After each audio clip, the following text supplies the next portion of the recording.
దేవునికి స్తోత్రం. హల్లెలూయా, హల్లెలూయా, హల్లెలూయా. మరొకసారి ఈ ఆత్మీయ కుటుంబ సహవాస కూడికల్లో 12వ రోజులోకి నడిపించి ఇలాగన దేవుని వాక్యాన్ని పంచుకోవడానికి దేవుడు నాకు ఇచ్చినటువంటి సమయాన్ని బట్టి దేవుని స్తుతిస్తున్నాను. దేవుని సన్నిధికి కూడి వచ్చినటువంటి మీ అందరికీ కూడా నా హృదయపూర్వకమైన వందనాలు తెలియజేస్తున్నాను. అందరికీ వందనాలండి. దేవునికి స్తోత్రం. హల్లెలూయా. మనం దేవునికి ఎంతైనా కృతజ్ఞులమై ఉన్నాం. అవునంటారా కాదంటారా? గడిచినటువంటి రాత్రి నుండి మరలా ఈ రోజులోకి దేవుడు మనల్ని ఏం చేశాడు చెప్పండి? సజీవుల సంఖ్యలో ఉంచి నడిపింపచేశాడు. దేవునికి స్తోత్రం. ఇంగ్లీష్లో మనం థ్యాంక్ యూ అంటాం. ఎవరైనా ఏదైనా మేలు చేస్తే ఏంటి చెప్పండి? కృతజ్ఞతలు తెలియచేయడానికి థ్యాంక్ యూ అంటాం. అదే మాటని హిబ్రూలో ఏమంటారంటే తొదా అంటారు. హిబ్రూలో ఏమంటారు చెప్పండి? తొదా అంటారు. థ్యాంక్ యూ వెరీ మచ్ అంటాం కదా, ఎక్కువ మేలు పొందుకున్నప్పుడు దాన్ని తొదారబా అంటారు. తొదారబా అంటారు హిబ్రూలో. మనం ఖచ్చితంగా ఎంతైనా దేవునికి కృతజ్ఞతలు చెల్లించవలసినటువంటి వారమై ఉన్నాం. ఈ రోజు ఇలా సజీవుల సంఖ్యలో ఉన్నామంటే దాన్ని బట్టి ఖచ్చితంగా దేవునికి కృతజ్ఞతలు చెల్లించాలి. మన ప్రాణం విలువ, మన జీవం విలువ ఇప్పుడు మనకి తెలియట్లేదు, గుర్తించట్లేదు. ఎవరైనా దొంగోడు వచ్చి పీక మీద కత్తి పెట్టి నీ బంగారం అంతా ఎక్కడుంది, నీ డబ్బు అంతా ఎక్కడుంది అంటే అప్పుడు ఏం చేస్తాం? అప్పుడు తెలుస్తుంది మనకి ప్రాణం విలువ. అయ్యి బాబోయ్, నేను సంపాదించి కష్టపడిన డబ్బు అంతా ఇచ్చేస్తాను, బంగారం అంతా ఇచ్చేస్తాను, నగలన్నీ ఇచ్చేస్తాను. ఎందుకంటే అవి మరలా సంపాదించుకోవచ్చు. కానీ ప్రాణం పోతే తిరిగి రాదు కదా. అందుకని నా ప్రాణం మాత్రం తీయొద్దు అనేసి అంటాం. అంటే దొంగోడు వచ్చి పేగి మీద కత్తెట్టే వరకు మనకి ఏం తెలియట్లేదు? ప్రాణం విలువ తెలియట్లేదు. అలా దొంగోడు కత్తి పెట్టే అంత లేకుండానే ప్రతిరోజు మనకి జీవాన్ని పొడిగిస్తున్నాడు, ఆయుష్ను పొడిగిస్తున్నాడు. మన దేవునికి ఎంతైనా కృతజ్ఞులమై ఉండాలి. దేవునికి స్తోత్రం. హల్లెలూయా.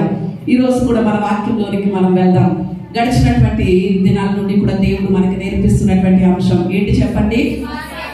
ఒక విశ్వాసి ఎక్కవలసినటువంటి 7 మెట్లు. దావీదు ఎలాగైతే ప్రార్థన చేశాడో, నేను ఎక్కలేనటువంటి ఎత్తైన కొండపైకి నన్ను ఎక్కించు ప్రభువా అని దావీదు ప్రార్థన చేసిన రీతిగా ఈరోజు ప్రతి విశ్వాసి కూడా ఆధ్యాత్మిక జీవితంలో క్రీస్తు యొక్క సంపూర్ణతలోనికి నడిపించబడాలి అంటే ఖచ్చితంగా ఈ 7 మెట్లు కూడా ఎక్కవలసిన వారమై ఉన్నాం. మొదటి మెట్టు ఏంటి చెప్పండి? పరీక్షించుకోవడం. మన ఆధ్యాత్మిక జీవితం పరీక్షించుకోవాలి, ప్రార్థనా జీవితం పరీక్షించుకోవాలి, కుటుంబ జీవితం పరీక్షించుకోవాలి, సంఘ జీవితం కూడా పరీక్షించుకోవాలి. ఎప్పటికప్పుడు పరీక్షించుకుంటూ ముందుకు కొనసాగాలి. అలాగే రెండవ మెట్టు ఏంటి చెప్పండి? ప్రతి విషయంలో అది చిన్నదైనా పెద్దదైనా, కీడైనా మేలైనా, నష్టమైన కష్టమైన, ఏదైనప్పటికీ కూడా దేవునికి ప్రతి విషయంలో ఏం చెల్లించాలి? కృతజ్ఞతా స్తుతులు చెల్లించాలి. మరి రెండవ మెట్టు ఎంతమంది ఎక్కారు? దేవునికి స్తోత్రం. హల్లెలూయా. ఈరోజు మూడవ మెట్టు మనం ఎక్కుదాం. దేవుని కృపను బట్టి ఆయన పరిశుద్ధాత్ముడు మన చేతులను పట్టుకుని ఆయనే మనల్ని ఒక్కొక్క మెట్టు ఎక్కింపజేస్తున్నారు. దేవునికి స్తోత్రం. హల్లెలూయా. మరి దేవుని వాక్యంలోనికి వెళ్లే ముందు మనం చాలా జాగ్రత్తగా వినాలి. వినడాన్ని బట్టి చాలా ఆశీర్వాదం కూడా ఉంది. మనం కొంత ఆశీర్వాదం ఎక్కడి నుంచి పొందుకుంటాము అంటే దేవుని మాటలు శ్రద్ధగా విన్నప్పుడే చాలా ఆశీర్వాదాలు మనకు వచ్చేస్తాయి. ఒక మాట చెప్పి నా మాటల్లో నేను ముందుకు వెళ్తాను. అమెరికా దేశంలో కొన్ని సంవత్సరాల క్రితం చాలా ఆర్థిక మాంద్యం ఉంది. అంటే చాలా కరువు కలిగినటువంటి పరిస్థితులు ఏర్పడినటువంటి పరిస్థితుల్లో చాలా సంవత్సరాల క్రిందట. అప్పుడు ఇప్పట్లా ఈ మొబైల్స్ అని, టెలిఫోన్స్ అని లేవు. ఏదైనా సమాచారం అందించాలి అంటే దేని ద్వారా అందించేవారు అంటే టెలిగ్రామ్. ఎంతమందికి తెలుసు టెలిగ్రామ్? ఎంతమందికి తెలుసు? చాలా మందికి తెలుసు. అంటే గమ్ముని ఏదైనా ఎమర్జెన్సీ న్యూస్ అంటే దేని ద్వారా అందించేవారు? టెలిగ్రామ్ ద్వారా అందించేవారు. ఆ టెలిగ్రామ్ ఎలా ఉంటది అనేసి అంటే, అక్కడ ఉదాహరణకి మనకి సంబంధించినటువంటి బంధువులు ఎవరైనా హైదరాబాద్ లో ఉన్నారనుకోండి, వాళ్ళకి సీరియస్ కండిషన్ లో ఉందనుకోండి, వాళ్ళు వెళ్ళి టెలిగ్రామ్ ఆఫీస్ దగ్గర ఈ విషయాన్ని తెలియచేస్తారు. తెలియచేసినప్పుడు అది మెసేజ్ ఎక్కడికి వస్తుంది అంటే మన ఊరిలో ఉన్నటువంటి టెలిగ్రామ్ ఆఫీస్ దగ్గరికి వస్తుంది. వారు వచ్చి ఒక కార్డ్ లాంటిది ఇచ్చి మనకి ఆ స్పీడ్ పోస్ట్ ని తెలియజేస్తారు. ఆ టెలిగ్రామ్ భాష ఎలా ఉంటది అనేసి అంటే అన్నట్లుగా ఉంటది, ఉచ్చుచ్చు అన్నట్లుగా ఉంటది అనమాట టెలిగ్రామ్ భాష. అలా ఉంటది. ఆ టెలిగ్రామ్ ఇది వరకు వాడేవారు కాబట్టి అప్పట్లో అమెరికాలో ఈ టెలిగ్రామ్ యొక్క ఆఫీస్ లో పనిచేయడానికి ఉద్యోగస్తులు కావాలి అని పేపర్లో ప్రకటించారట. ప్రకటన ఇస్తే ఒక ఆయన సరే నేను వెళ్ళాలి, నాకు ఉద్యోగం చాలా అవసరం. అంటే అప్పుడు చాలా ఆర్థిక లేమితో ఉన్నది కదా దేశం అంతా కూడా, ప్రతి ఒక్కరింట్లో కూడా కరువు తాండవిస్తున్నటువంటి పరిస్థితులు. నేను కూడా వెళ్ళాలి అనేసరి ఇంటర్వ్యూకి అటెండ్ అయ్యాడట. ఈయన అటెండ్ అయ్యేసరికి చాలా మంది అక్కడ ఉన్నారట. ఎందుకంటే అందరికీ ఉద్యోగం అవసరమే కాబట్టి చాలా మంది ఉన్నారట. ఉంటే అనుకుంటున్నాడట మనసులో ఏమనంటే, ఇంతమంది ఉన్నారు, నాకు ఈ ఉద్యోగం వస్తుందా? వీళ్ళందరూ ఇంటర్వ్యూ అవుతేనే కానీ నన్ను చేయరు, నాకు ఇంకెలా వస్తుంది, నాకన్నా ముందు ఇంతమంది ఉన్నారు కదా అనుకుంటున్నాడట. అనుకుంటుంటే ఈలోగా ఒక శబ్దం వినిపిస్తుందట ఆయనకి. వినిపిస్తుంటే ఆ శబ్దం విని లోపలికి వెళ్ళాడట, ఆఫీస్ రూమ్ లోకి వెళ్ళి వెంటనే ఉద్యోగంతో తిరిగి వచ్చేసాడట. అపాయింట్మెంట్ ఆర్డర్ తోటి తిరిగి వచ్చేసి, మీరెవరూ ఇక్కడ వెయిట్ చేయక్కర్లేదు, ఆల్రెడీ ఉన్నటువంటి ఆ వేకెన్సీ ఉద్యోగం నాకు వచ్చేసింది అని అక్కడ ఇంటర్వ్యూలో వెయిట్ చేస్తున్నటువంటి వాళ్ళందరికీ చెప్పాడట. చెప్తే, మాకంటే వెనకాల వచ్చావు నువ్వు, మీకంటే ఎప్పటి నుంచో ముందు నుంచి ఉన్నాం మేము, నీకు అసలు ఎలా ఉద్యోగం వచ్చింది అని ఇతరుని కొట్టేద్దామని చూసారట అక్కడ ఉన్న వాళ్ళందరూ. అప్పుడు అతను అన్నాడట, ఆగండి, నాకు ఉద్యోగం ఎలా వచ్చిందో చెప్తాను అనేసి. అంటే ఎలా వచ్చిందో చెప్పు అని వాళ్ళు సీరియస్ అయ్యారట ఈయన మీద. అప్పుడు ఆయన అంటున్నారట, ఇందాక మనందరం ఇక్కడ కూర్చున్నప్పుడు ఒక శబ్దం వచ్చింది. అదేం శబ్దం? టెలిగ్రామ్ శబ్దం. టెలిగ్రామ్ భాష ఎలా ఉంటుంది ఇప్పుడు చెప్పాను కదా, అలా టెలిగ్రామ్ శబ్దం వినిపిస్తుంది. ఏమని? మీరు ఈ భాష ఎవరైనా అర్థమై ఉంటే వారు లోపలికి రండి అనేసి ఇందాక నుంచి ఆ శబ్దం పిలుస్తూ ఉంటే ఎవరు వెళ్ళట్లేదు. నేను అర్థం చేసుకున్నాను, వెళ్ళాను. కాబట్టి టెలిగ్రామ్ ఆపరేటర్ గా ఎవరు పనిచేస్తారు అంటే ఆ భాష ఎవరికైతే అర్థమవుతుందో వారే పనిచేస్తారు. నువ్వు అర్థం చేసుకుని లోపలికి వచ్చావు కాబట్టి ఈ జాబ్ నీకే కన్ఫర్మ్ అయిందని నాకు ఇచ్చారు అనేసారు అన్నాడట. దేవుడికి స్తోత్రం. అంటే ఇక్కడ ఇంతమందిగా మనం కూర్చున్నాం. దేవుడు మనల్ని ఆశీర్వదించడానికి సిద్ధంగా ఉన్నాడు. దేవుడు మనల్ని దీవించడానికి సిద్ధంగా ఉన్నాడు. ఒక్కొక్క ఆధ్యాత్మిక జీవితంలో ఒక్కొక్క మెట్టు ఎక్కించడానికి సిద్ధంగా ఉన్నాడు. మరి ఆయన చేతిని ఎవరు పట్టుకుంటారు అంటే ఎవరైతే శ్రద్ధగా ఆయన మాటలు వింటారో, ఎవరైతే శ్రద్ధగా ఆయన వాక్యం మీద దృష్టి పెడతారో వాళ్ళే కదా దీవించబడతారు. వెనకాల వచ్చినా కూడా ఆ భాష ఆయన అర్థం చేసుకున్నాడు కాబట్టి ఏం సంపాదించుకున్నాడు? జాబ్ సంపాదించుకున్నాడు. మరి దేవుని స్వరం వినబడుతూ ఉండగా, పరిశుద్ధాత్ముడు మనతో మాట్లాడుతుండగా మనం ఏమాత్రం కూడా ఎలా ఉండకూడదు చెప్పండి? అశ్రద్ధగా ఉండకూడదు. ఆయన స్వరానికి మనం చెవి ఒగ్గితే ఖచ్చితంగా మనం ఆశీర్వదించబడి వెళ్తాం. దేవునికి స్తోత్రం. హల్లెలూయా. మన వాక్యంలోనికి వెళ్దాం. మనం ఎక్కవలసినటువంటి విశ్వాస జీవితంలో, ఈ ఆత్మీయ పరుగు పందెంలో మనం ఎక్కవలసినటువంటి 3వ మెట్టు ఏమిటి అనేసి ఆలోచన చేస్తే, సాతాను కార్యాలను బంధించుట. దేవునికి స్తోత్రం. హల్లెలూయా. ఏంటి చెప్పండి? 3వ మెట్టు సాతాను కార్యాలను బంధించుట. ఈ మెట్టులో మనం ఏం చేస్తామంటే సాతానుతో పోరాటం చేస్తాం. ఏం చేస్తాం చెప్పండి? సాతానుతో పోరాటం చేస్తాం. ఎంతమంది సాతానుతో పోరాటం చేయడానికి సిద్ధంగా ఉన్నారు? హల్లెలూయా. మనం పోరాటం చేసేది మనుషులతో కాదు కదండి. ఎవరితో పోరాటం చేస్తున్నాం?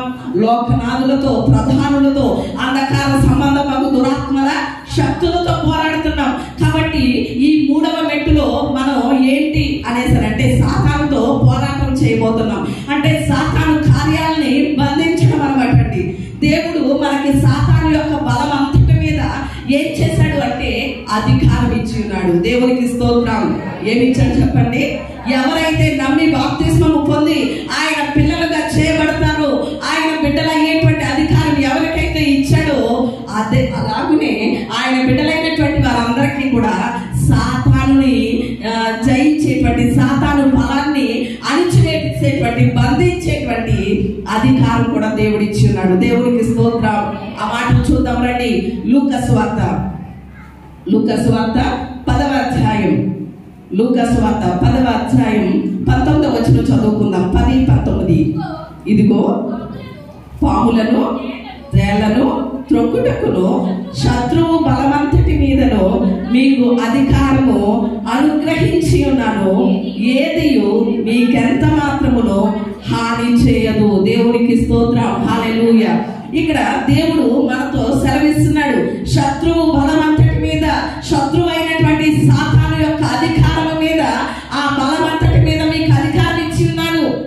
కాబట్టి మీరు సాతాను యొక్క కార్యాలను ఏం చేయండి? బంధించండి అని దేవుడే సెలవిస్తున్నాడు. సాతాను ఎవరు అంటే లోకాధికారి. మరి మనం ఎవరు అంటే సాతానుపై అధికారులం మనం. దేవునికి స్తోత్రం. సాతానుకి అధికారం ఉంది. సాతాను ఎవరు చెప్పండి? లోకాధికారి. లోకాన్ని పరిపాలన చేస్తున్నటువంటి వాడు, లోకాన్ని ఏలుబడి చేస్తున్నటువంటి వాడు. మరి మనం ఎవరు అనేసానంటే సాతానుపై అధికారులుగా దేవుడు మనకు అధికారం ఇచ్చాడు. దేవుడికి స్తోత్రం. కాబట్టి దేవుడు మనకి ఇచ్చినటువంటి అధికారాన్ని ఉపయోగించి సాతానుని ఎక్కడ బంధించాలి అంటే, చాలా మంది అంటారు సాతాను కార్యాలను బంధించమంటున్నారండి. సాతాను దొరుకుతాడా మనకి పట్టుకెళ్ళి జైల్లో వేసేయడానికి, కటకటాల వెనకాల వేసేసి బంధించడానికి అనుకుంటారు. సాతాన్ని ఎక్కడ బంధించాలో తెలుసా? దేవుడు మనకి ఇచ్చిన అధికారాన్ని బట్టి ప్రతి దినము మనం ప్రార్థనలో సాతాన్ని బంధించాలి. దేవునికి స్తోత్రం. ఎక్కడ బంధించాలి చెప్పండి? మన ప్రార్థనలో. అందుకనే యేసయ్య మరొక మాట చెప్పారు. మత్తయి సువార్త 18వ అధ్యాయం 18వ వచనం చదవండి.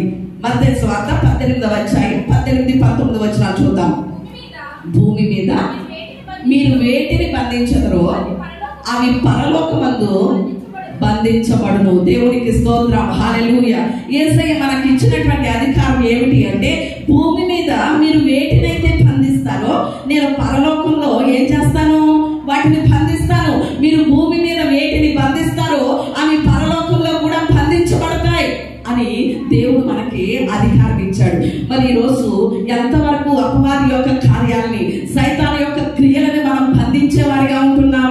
చాలా సార్లు ఏమంటా ఉంటారు అంటే, విశ్వాస గృహానికి చెందినటువంటి విశ్వాసులని పిలువబడుచున్నటువంటి వారు ఏమంటారో తెలుసా? అపవాది మమ్మల్ని కృంగదీసేస్తుందండి, అపవాది మమ్మల్ని శోధించేస్తుందండి, సాతాను చాలా చిక్కులు పెట్టేస్తున్నాడండి అంటా ఉంటాం. మరి అలా చిక్కులు పెట్టేటువంటి వాడి మీద దేవుడు మనకు అధికారం ఇచ్చాడు కదా, ఎందుకని బంధించట్లేదు? ఎందుకని వాడి క్రియలను, ఎందుకని వాడి కార్యాలను మనం బంధించలేకపోతున్నాం? ఒక్కసారి ఆలోచన చేయాలి. దేవుడు మనకేమి ఇచ్చాడు అంటే అధికారాన్ని ఇచ్చాడు. దేవుడు ఇచ్చినటువంటి అధికారాన్ని మనం ఏం చేయాలి? వినియోగించాలి. ఉదాహరణకి మనం ఎలక్షన్ లో పోటీ చేసాం అనుకోండి, ఏదైనా ఒక అధికారం ఇవ్వబడింది. అధికారం ఇవ్వబడినప్పుడు వారు అధికారం చలాయిస్తారా లేదా? చలాయిస్తారా లేదా? అలా చలాయించడం అధికారం కోసమే కొన్ని పోటీలు కూడా జరుగుతున్నాయి. మరి దేవుడే అపవాది మీద మనకు అధికారం ఇచ్చిన్నాడు. శత్రువు బలవంతుల మీద అధికారం ఇచ్చినప్పుడు మనం ఎందుకని వాడి కార్యాన్ని బంధించలేకపోతున్నాం? ఎందుకని వాడి కార్యాన్ని అణచివేయలేకపోతున్నాం? ఈ విషయాన్ని మనం గ్రహించట్లేదు. ఇంకా సాతాను శోధించేస్తున్నాడు. ప్రభువా సాతాను వెలగొట్టు వెలగొట్టు వెలగొట్టనే ప్రార్థన చేస్తున్నాం, కానీ దేవుడిచ్చినటువంటి అధికారాన్ని బట్టి వాడి యొక్క క్రియలని బంధించలేకపోతున్నాం. ఎలా బంధించాలండి అంటారు. ఎలా బంధించాలండి అంటే ప్రార్థనలో బంధించాలని తెలుసుకున్నాం కదా. అక్కడే మరొక మాట కూడా ఉంటుంది. మత్తయి సువార్త 18, 18లో చూడండి ఒకసారి, మళ్ళా చదవండి. భూమి మీద మీరు వేటిని బంధిస్తారో పరలోకంలో అవి బంధింపబడును. భూమి మీద వేటిని విప్పుదురో పరలోకమందు అవి విప్పబడును. మీతో నిశ్చయముగా చెప్పుచున్నాను. మరియు మీలో ఇద్దరు ఎవరైనా ఏకీభవించిన ఎడల, దేవునికి స్తోత్రం. హల్లెలూయా. ఇక్కడ యేసయ్య చెప్తున్నారు ఎలా బంధించాలి సాతాన్ని అంటే ఏకీభవించి బంధించాలట. దేవునికి స్తోత్రం. ఎలా బంధించాలి చెప్పండి? ఏకీభవించి బంధించాలట. అంటే కుటుంబంలో మనం ప్రార్థన చేసుకునేటప్పుడు ఏకీభవించాలి. ఇద్దరు ఏకీభవించాలి. ఎంతో సైన్యంగా ఉండాలి, లేకపోతే 1000 మంది ఉండాలి, 100 మంది ఉండాలని దేవుడు చెప్పట్లేదు. ఇద్దరు ఉంటే చాలు. మీ ఇద్దరు ఏకీభవించి బంధిస్తే చాలు, నేను పరలోకంలో వాడి క్రియల్ని బంధిస్తాను అంటున్నాడు దేవుడు. మరి కుటుంబంలో ఎంతమంది ఉంటారు? పిల్లల సంగతి ప్రక్కన పెడితే భర్త, భార్య ఇద్దరు ఉంటారు. మరి మన కుటుంబంలో అపవాది ఎన్నో చిక్కులు పెడతా ఉంటాడు, ఎన్నో శోధనలు కలిగిస్తా ఉంటాడు, ఎన్నో గలిబిలులు చేస్తా ఉంటాడు. అవి అపవాది కార్యాలని, అపవాది క్రియలని మనకి తెలిసినప్పుడు ఖచ్చితంగా మనం ఏం చేయాలి చెప్పండి? వాటిని బంధించాలి. ఎలా బంధించాలి? భార్యాభర్తలుగా ఉన్నటువంటి మనం ఏం చేయాలి చెప్పండి? ఏకీభవించి బంధించాలి. దేవునికి స్తోత్రం. ఎప్పుడైతే సాతాను కుటుంబంలో జరుగుతున్నటువంటి సాతాను కార్యాలు మనం భార్యాభర్తలుగా ఉన్నటువంటి వారు ఏకీభవించి బంధిస్తారో అప్పుడు వాటి యొక్క శక్తి అంతా కూడా నశించిపోతుంది. మన కుటుంబంలో సమాధానం ఏర్పడుతుంది. దేవునికి స్తోత్రం. హల్లెలూయా. అంటే మన సంసార జీవితంలో జరుగుతున్నటువంటి అపవాది కార్యాలన్నీ కూడా పోవాలి అంటే భార్యాభర్తలు ఏం చేయాలి చెప్పండి? ఏకీభవించి బంధించాలి. మరి సంఘంలోనో అపవాది కుటుంబంలోనే కాదు సంఘంలోనికి కూడా చొరబడ్డాడు. కొంతమందిని సంఘంలో వాడుకుంటా ఉంటాడు. అదిగో వాళ్ళకి ప్రార్థన ఇచ్చారు పాస్టర్ గారు, నీకు ఇచ్చారా అని ఏం చేస్తా ఉంటాడు? ఆ మనసు కరిగిస్తా ఉంటాడు కొన్నిసార్లు. అంటే ఆ స్వరం మనకు వినిపిస్తుంది అంటే అది ఎవరి స్వరం అని గుర్తించాలి? అపవాది స్వరం అని గుర్తించాలి. అంటే సంఘంలో గలిబిలులు ఏర్పాటు చేయడానికి, సంఘంలో కలతలు ఏర్పాటు చేయడానికి, కలహాలు రేపడానికి ఒక్కొక్కరిని బలహీనులైనటువంటి వారిని సాతాను ఏం చేస్తా ఉంటాడు? వాడుకుంటా ఉంటాడు. అప్పుడు ఏం చేయాలో తెలుసా? సంఘ కాపరి సంఘం కలిసి ఏకీభవించి సంఘములో ఉన్నటువంటి అపవాది కార్యాలను బంధించాలి. దేవునికి స్తోత్రం. హల్లెలూయా. కుటుంబంలో సాతాను కార్యాలు ఎవరు ఏకీభవించి బంధించాలి? భార్యాభర్తలు ఏకీభవించి బంధించాలి. మరి సంఘములో సాతాను యొక్క గలిబిలి సృష్టిస్తా ఉంటే, సాతాను రెచ్చిపోతా ఉంటే, అనేక కలహాలు పెడతా ఉంటే సంఘ కాపరి సంఘము కలిసి ఏకీభవించి ఏం చేయాలి చెప్పండి? ఆ సాతాను యొక్క కార్యాలని బంధించాలి. అప్పుడు మీరు అనొచ్చు, ఏంటండి సాతాను కార్యాలని బంధించాలి అంటే అవేంటో మాకు తెలియదండి, ఇంతవరకు సాతాను కార్యాలు ఎలా ఉంటాయో మాకు తెలియదు, మరి ఎలా బంధించాలి అనేసి అని అంటారేమో.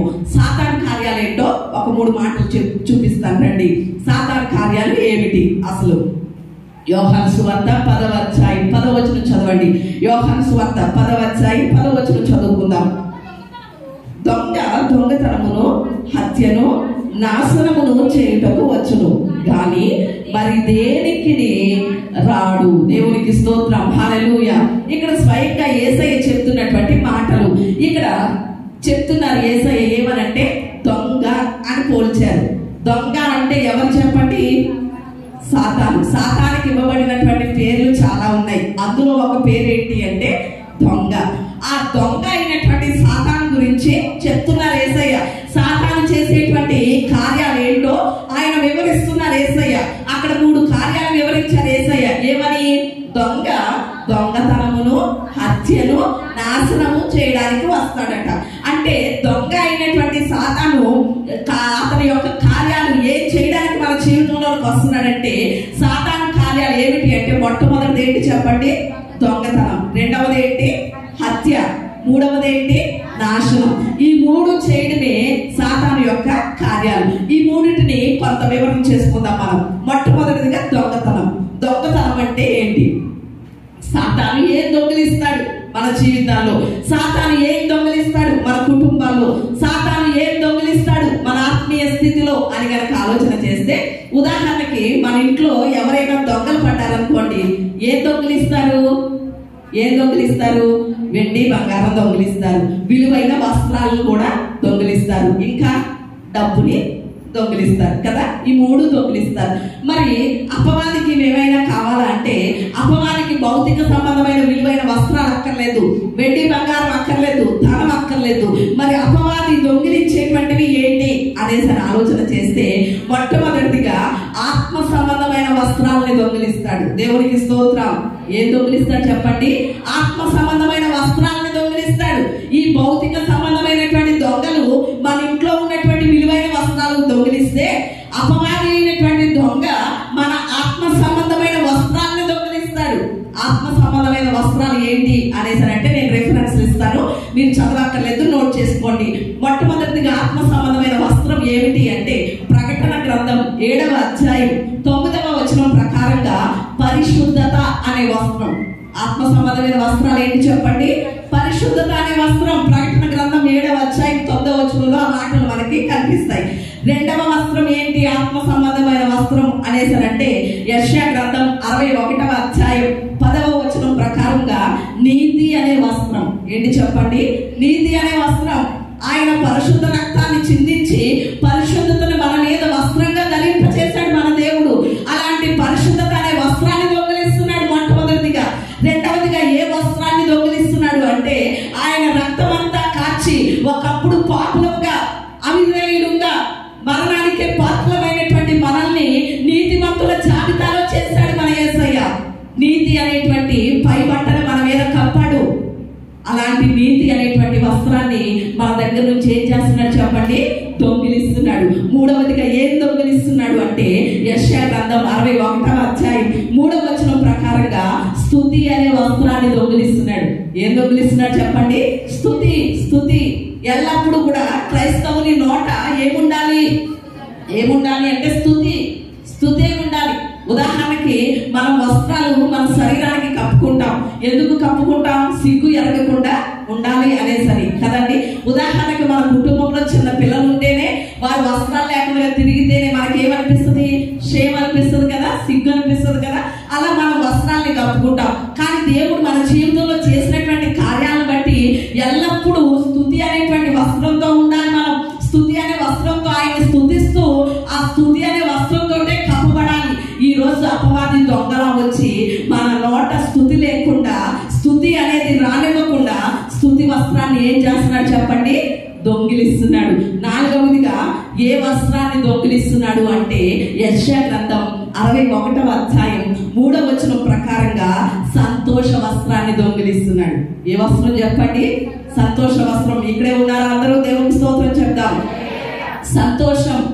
ఒకప్పుడు మరణానికి పాత్రమైనటువంటి మనం చాలా విచారకరమైనటువంటి పరిస్థితుల్లో ఉండగా దేవుడు మన విచారాలన్నిటినీ ఏం చేశాడు చెప్పండి? కొట్టివేశాడు.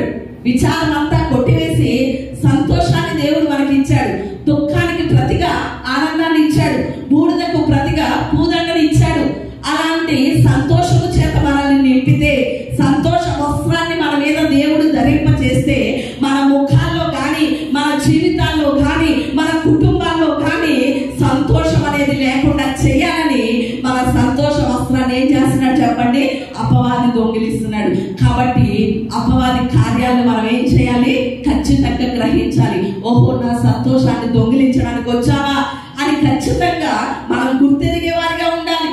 చాలా సార్లు మనకు ఎదురైనటువంటి పోరాటాలను బట్టి, ఇబ్బందులను బట్టి, ఇరుకులను బట్టి చాలా మంది ఏమైపోతారో తెలుసా? కృంగిపోతా ఉంటారు. పైకి నవ్వుతూ ఉంటారు కానీ హృదయంలో ఏముంటది?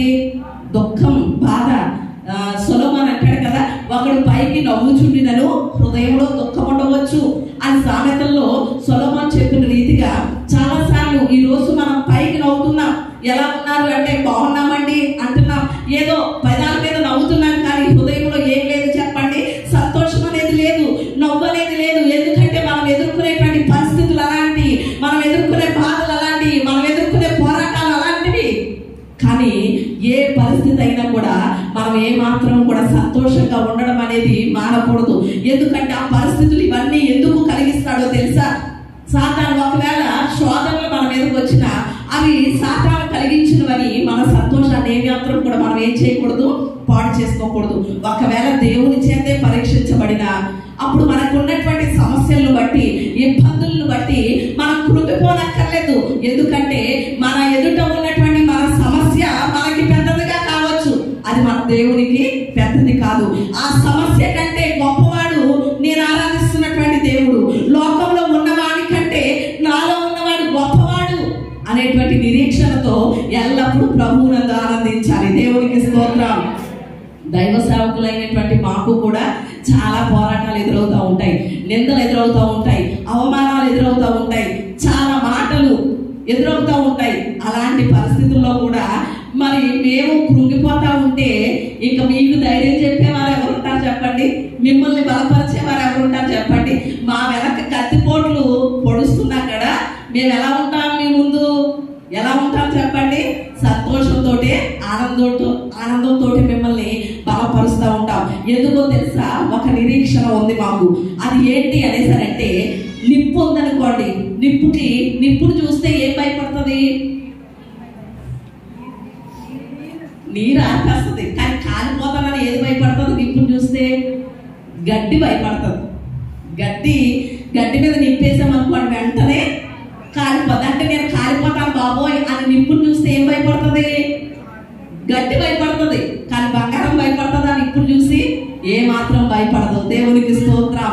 మనం వాక్యానుసారంగా జీవించినప్పుడు, దేవుని వాక్యం ప్రకారంగా ఆయన చిత్తాన్ని నెరవేరుస్తూ ముందుకు వెళ్ళినప్పుడు ఎలాంటి అగ్ని లాంటి శ్రమలు మన మీదకి వచ్చినా మనం మేలుని బంగారం అవుతాం. కానీ గడ్డిగా లేం కాబట్టి మన విశ్వాసం గడ్డి కాదు, బంగారం కాబట్టి ఏ మాత్రం మనం భయపడక్కర్లేదు. దేవునికి స్తోత్రం. హల్లెలూయా.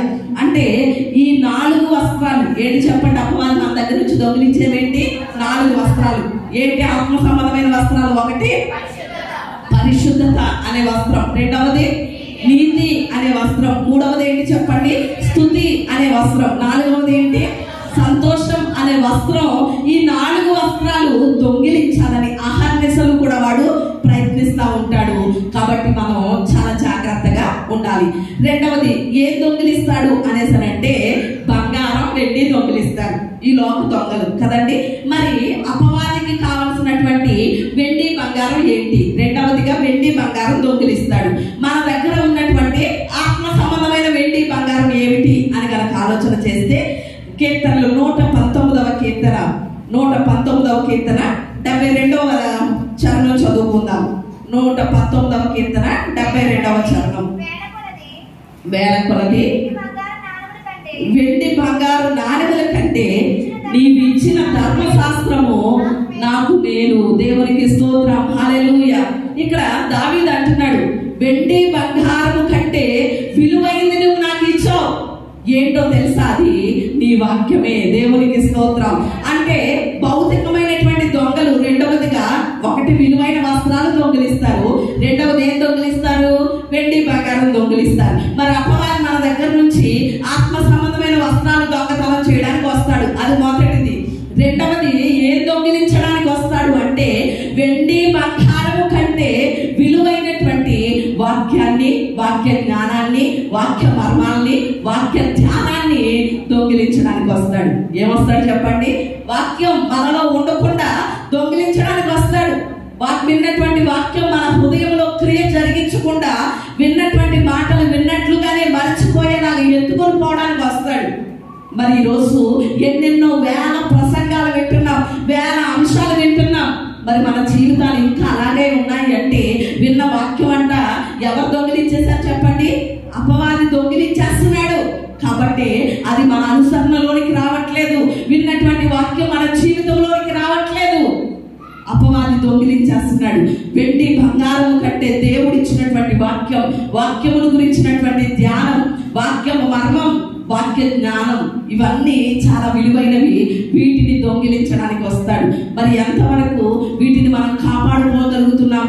చాలాసార్లు వాక్యాన్ని ధ్యానించాలనే సరే మనం వింటూ ఉంటాం. ప్రతి దినము కూడా మీకు అందుబాటులో ఉండాలని. ఒకవేళ మీరు ఉన్నటువంటి పని చేసుకునేటువంటి స్థలాల్లో మీకు కుదరకపోవచ్చు, మొబైల్లోనే మీరు ప్రతి దినం కూడా వాక్యాన్ని చదువుతారని అనుదిన వాక్య పఠనం అనేటువంటిది కూడా గ్రూప్ ఏర్పాటు చేయడం అనేది జరిగింది. మరి ఎంతవరకు దేవుని వాక్యాన్ని ధ్యానం చేస్తున్నాం మనం? చాలాసార్లు ఎందుకులే కాసేపు నాకు చదువుతాంలే, సాయంత్రం చదువుతాంలే అని మనలో ఏం కలిగిస్తూ ఉంటాడు? నిర్లక్ష్యం కలిగిస్తూ ఉంటాడు. కాబట్టి ఇది అపవాది దొంగిలించేస్తున్నాడు వాక్య ధ్యానం. మనలో వాక్యాన్ని ధ్యానించకుండా అపవాది దొంగిలిస్తున్నాడు అనేటువంటి జ్ఞానం కలిగి మనం ఉండాలి. ఎందుకో తెలుసండి, దేవుణ్ణి అర్థం చేసుకోవడం అనేది చాలా కష్టం. మనుషులుగా మనకే కష్టం. దేవదూతలే దేవుణ్ణి అర్థం చేసుకోలేకపోయింది. దేవుడు ఎవరో దేవదూతలకే ఇంకా అర్థం కాలేదు. కానీ దేవుడు మనకు అర్థమయ్యే కొలది మనం ఏం చేయగలుగుతామో తెలుసా? సాతాన్ని ఎదిరించేటువంటి సామర్థ్యాన్ని పొందుకుంటాం. దేవుడు మనకి ఎలా అర్థమవుతాడు అంటే దేవుని వాక్యాన్ని బట్టే దేవుని అర్థం చేసుకోగలం. దేవునికి స్తోత్రం. దేవదూతలకి కూడా అర్థం కాలేనటువంటి దేవుడు మనకు అర్థమవుతున్నాడు. దేని ద్వారా తెలుసా? దేవుని వాక్యాన్ని బట్టి. అలాంటి వాక్యము ద్వారా దేవుడు మనకు అర్థమైనప్పుడు సాతాన్ని ఎదిరించేటువంటి బలం మనం ఇంకా పొందుకుంటాం. దేవుని వాక్యం ద్వారా సాతాన్ని ఎదిరించేటువంటి సామర్థ్యం పొందుకుంటాం. సాతాన్ని ఎవరైనా సరే, ఎప్పుడైనా సరే సాతానికి చెక్ పెట్టగలిగేటువంటిది ఏదైనా ఉంది అంటే అంటే అది దేవుని వాక్యమే. దేవునికి స్తోత్రం, హల్లెలూయా. మరి ఎంతవరకు దేవుని వాక్యాన్ని మనం ధ్యానించేటువంటి ఆ సమయాన్ని ఇవ్వగలుగుతున్నాం? మన దగ్గర ఉన్నటువంటి దేవుని వాక్యాన్ని దొంగిలిస్తున్నాడేమో అని ఎంతవరకు పరిశీలన చేసుకుంటున్నాం అనేది ఆలోచన చేయాలి. మూడవదిగా, దొంగ ఏం దొంగిలిస్తాడు? ధనాన్ని దొంగిలిస్తాడు కదండి. మరి అపవాది మన దగ్గర నుంచి దొంగిలించేటువంటి ఆత్మీయమైన ధనం ఏమిటి అనేసరంటే, తిమోతికి అపోస్తులైన పౌలు తిమోతికి రాసినటువంటి మొదటి పత్రిక 6వ అధ్యాయం 19వ వచనంలో కనుక మనం చూస్తే అక్కడ మనకి ఒక మాట కనిపిస్తుంది. ఏంటి అంటే, దేవ స్వభావం, దేవ లక్షణాలు మనం కోల్పోయేలాగా చెయ్యాలని అపవాది నిత్యం ప్రయత్నిస్తూ ఉంటాడట. ఏం కోల్పోవాలని చెప్పండి? దేవ స్వభావం, దైవ లక్షణాలు. అంటే మన దగ్గర ఉన్నటువంటి ఆధ్యాత్మిక ధనం, మనం సంపాదించుకున్నటువంటి ఆత్మీయమైనటువంటి డబ్బు ఏదైనా ఉంది అంటే అదేంటి చెప్పండి? దైవ స్వభావం, దేవుని లక్షణాలు. వీటిని మనం సంపాదించుకున్నాం మన ఆత్మీయ జీవితాల్లో. ఇలాంటి ఆత్మీయ ధనాన్ని, దేవుని యొక్క లక్షణాలు, దేవుని యొక్క స్వభావం అనేటువంటి ఆత్మీయ ధనాన్ని దొంగిలించడానికి దొంగ అపవాది వచ్చి వాటిని మన నుండి ఏం చేస్తున్నాడు చెప్పండి?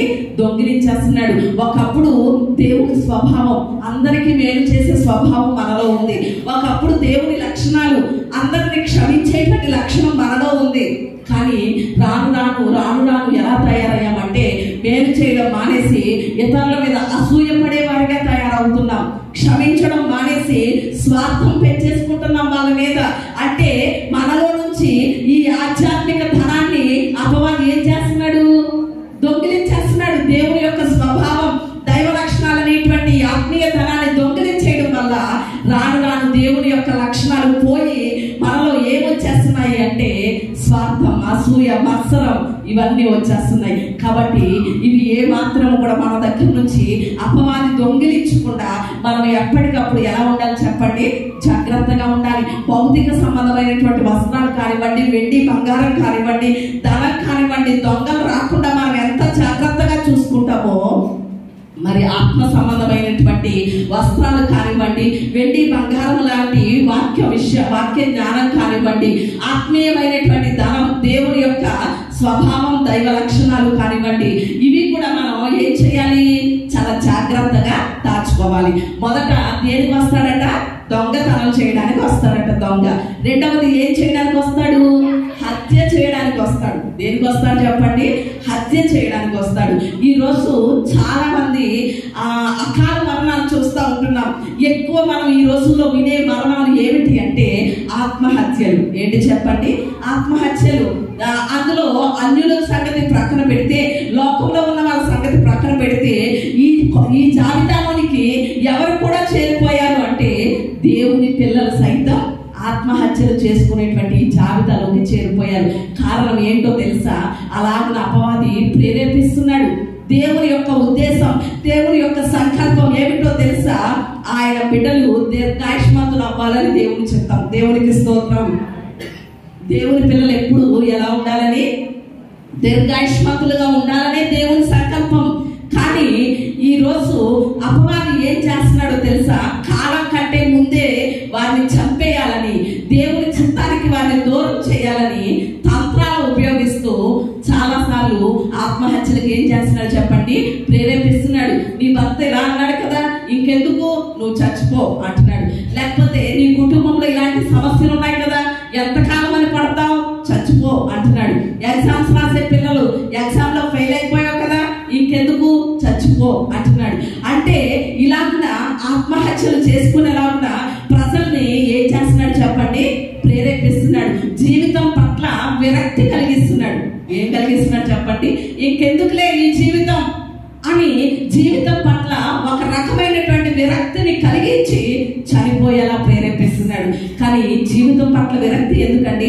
అసలు మనం కనుక ఆలోచన చేస్తే, దేవుడు ఇచ్చినటువంటి ఈ జీవితం, ఇన్ని సంవత్సరాలు జీవించానే, దేవుడు నాకు ఇచ్చినటువంటి ఆయుష్కాలం, ఇన్ని సంవత్సరాలు నా జీవితంలో నేను వెనక్కి తిరిగి చూసుకుంటే దేవుడి కొరకు జీవించింది ఏదైనా ఉందా?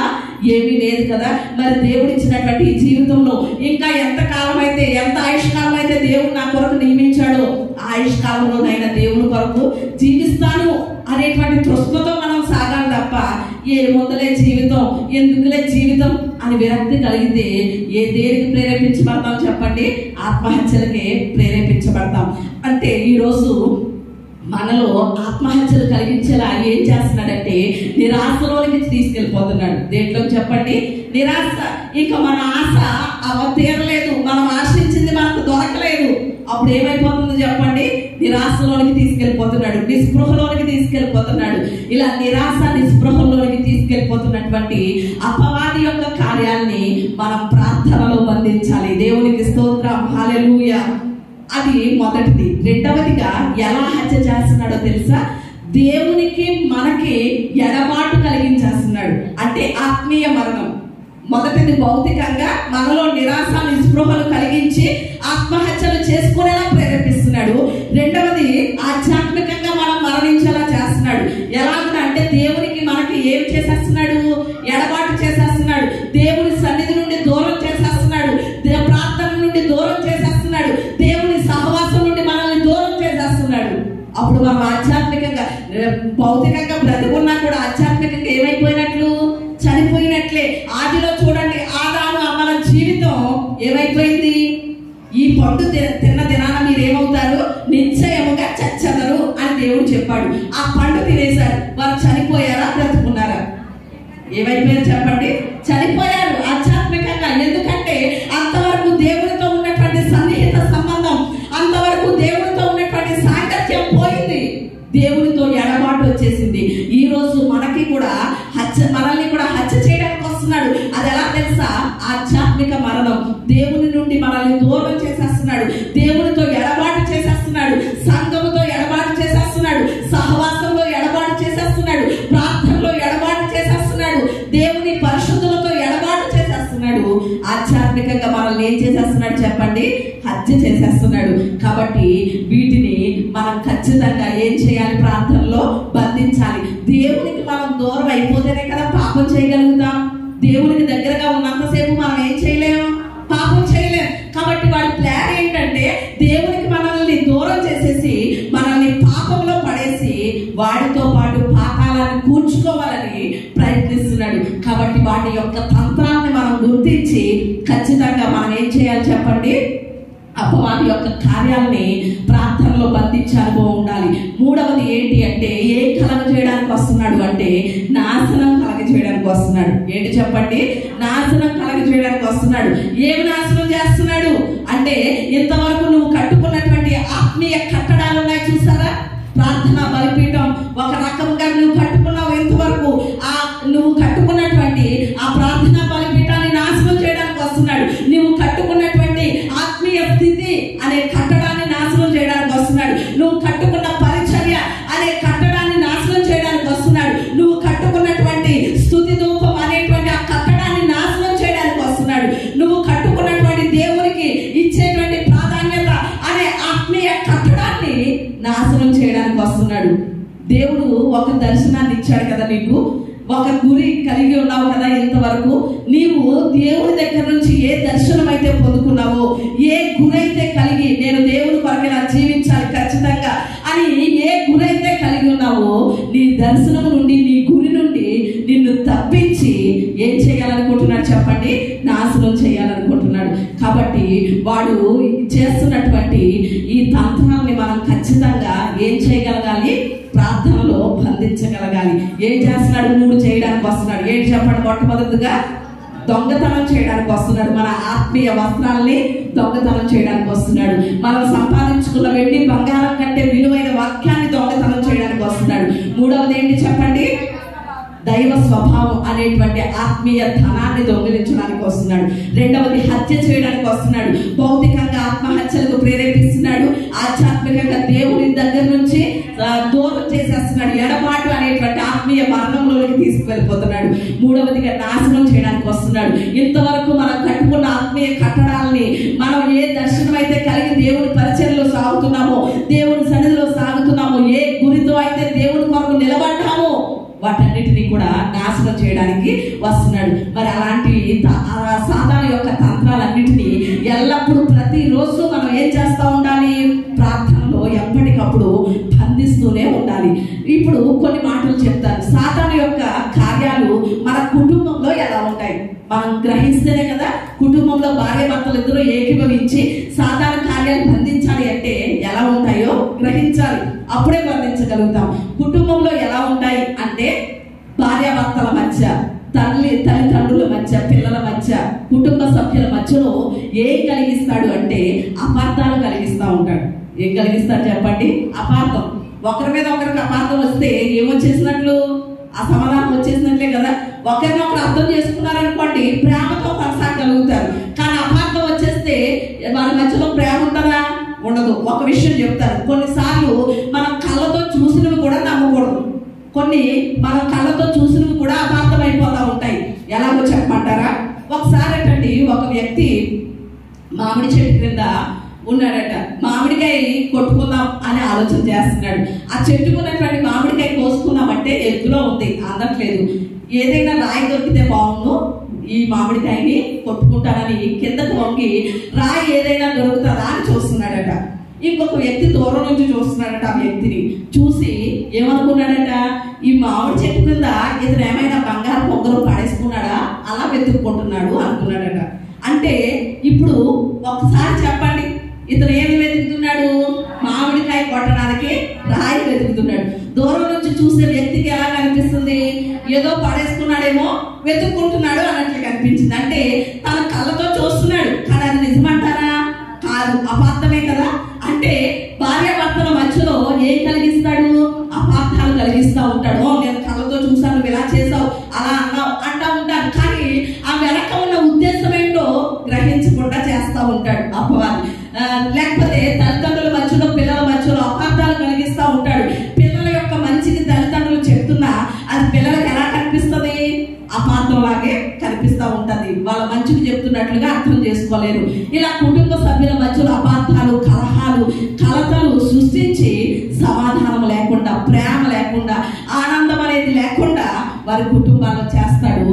కాబట్టి ఖచ్చితంగా కుటుంబంలో ఈ సాతాను కలిగించేటువంటి ఇవి మనం ఏం చేయాలి చెప్పండి? ఈ తంత్రాలని ప్రార్థనలో బంధించాలి. మరి సంఘంలో ఎలా చేస్తాడండి?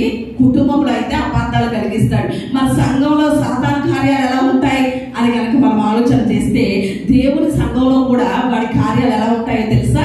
లోకం యొక్క రాజకీయాలని ఎక్కడికి తీసుకొస్తాడు? ఎక్కడికి తీసుకొస్తాడు? సంఘంలోకి తీసుకొస్తా ఉంటాడు. కొంతమంది సలహా ఇస్తా ఉంటారు సేవకులకి. ఏమనంటే, రాజకీయ నాయకులు పిలుద్దామండి, లేకపోతే సన్మానాలు చేద్దామండి, వాళ్ళ దగ్గరికి వెళ్ళి అడుగుదామండి, చర్చ కడుతున్న మన వీళ్ళ దగ్గరికి వెళ్ళి అడుగుదామండి, దేవుడు సహాయం ఏంటి, వాళ్ళు సహాయం చేయొచ్చు కదండి అని ఇలా కొన్ని కొన్ని సలహాలు ఏం చేస్తూ ఉంటారు?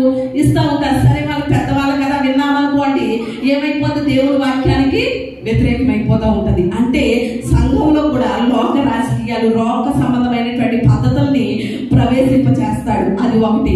రెండవది ఏంటి అంటే, సంఘంలో సాతాను యొక్క కార్యాలు ఏంటి అంటే, సేవా పిలుపు ఉండదు, ఒక రకమైన సమర్పణ ఉండదు.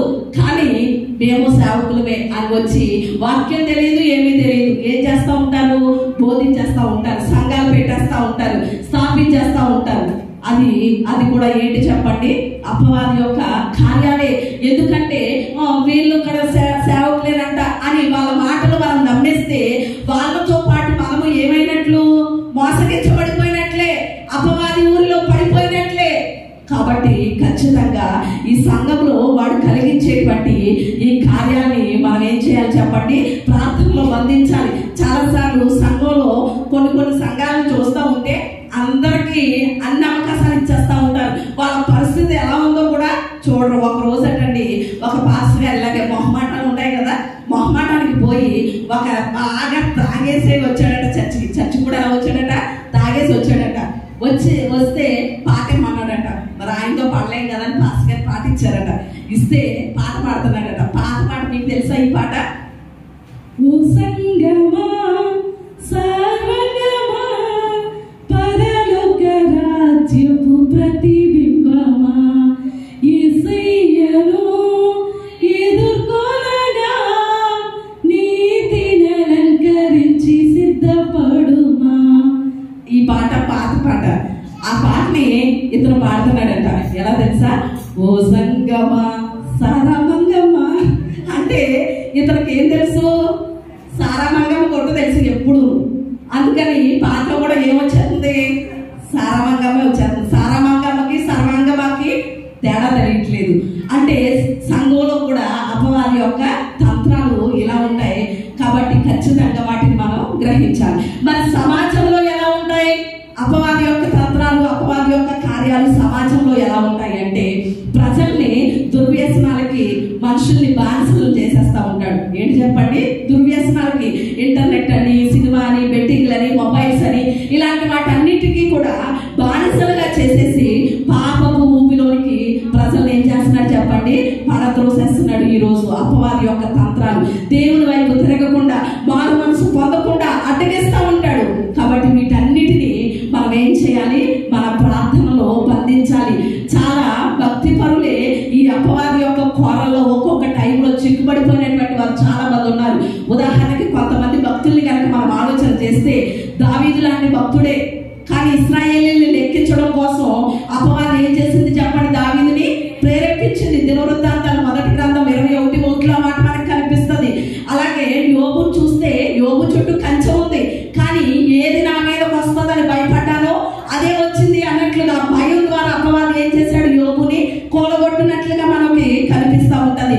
అపొస్తలుల కార్యాలు 5:3లో మనం చూస్తే అననీయ సప్పిరాలు కనిపిస్తారు. వారిని కూడా అంతవరకు భక్తులే మొట్టమొదటిగా కట్టబడినటువంటి సంఘంలో వారు పునాది వేయబడినటువంటి ఆదిమ సంఘంలో విశ్వాసులు, అలాంటి ఆదిమ సంఘంలో మొదటి విశ్వాసులైనటువంటి వారిని కూడా అపవాది ఏం చేసింది చెప్పండి? పడగొట్టేసింది. మనం ఆలోచన చేయాలి. లూకా సువార్త 22:3 చూస్తే యేసయ్యకి శిష్యుడిగా ఉన్నాడు. యేసయ్యతో పాటు తిన్నాడు, యేసయ్యతో పాటు ఉన్నాడు, యేసయ్యతో పాటు పడుకున్నాడు. ఇస్కరియోతు యోధాలో కూడా ఏం ప్రవేశించింది? సాతాను ప్రవేశించి యేసయ్యనే అమ్ముకునేలా చేసేసింది. 5వదిగా చూస్తే మార్కు సువార్త 4:15లో కనుక మనం చూస్తే మన ఆధ్యాత్మిక జీవితాలలో వాక్యం ఫలించకుండా చేయడానికి వాక్యాన్ని ఎత్తుకుపోతున్నాడు. ఇలా ఆ భక్తులైనటువంటి వారిని కూడా అపవాది ఏం చేశాడు చెప్పండి? ఆయా పరిస్థితుల్లో పడగొట్టినటువంటి పరిస్థితులు కనిపిస్తున్నాయి. కాబట్టి మనం ఎక్కవలసినటువంటి 3వ మెట్టు ఏమిటి అంటే సాతాను కార్యాలను బంధించుట. దేవునికి స్తోత్రం. ఏం చేయాలి చెప్పండి? సాతాను యొక్క కార్యాలను బంధించాలి. ఇప్పటికే ఒకవేళ నీ ఆధ్యాత్మిక జీవితంలోకి ప్రవేశించాడా? నీ ఆత్మీయ స్థితిని కొల్లగొడుతున్నాడా? నీ కుటుంబంలో ప్రవేశించాడా? వాడి కార్యాలతో నీ కుటుంబంలో సమాధానం లేక, నెమ్మది లేక, సంతోషం లేక, సమాధానం లేక ఉంటున్నావా? అయితే ఈ రోజు మొదలుకొని మనం ఏం చేయాలి చెప్పండి? సాతాను యొక్క కార్యాలను బంధించాలి. అలా బంధించే అధికారం దేవుడే మనకి ఇచ్చాడు. దేవుడు ఇచ్చినటువంటి అధికారాన్ని మనం ఉపయోగిద్దాం. మనం ఏదైతే బంధిస్తాం అది పరలోక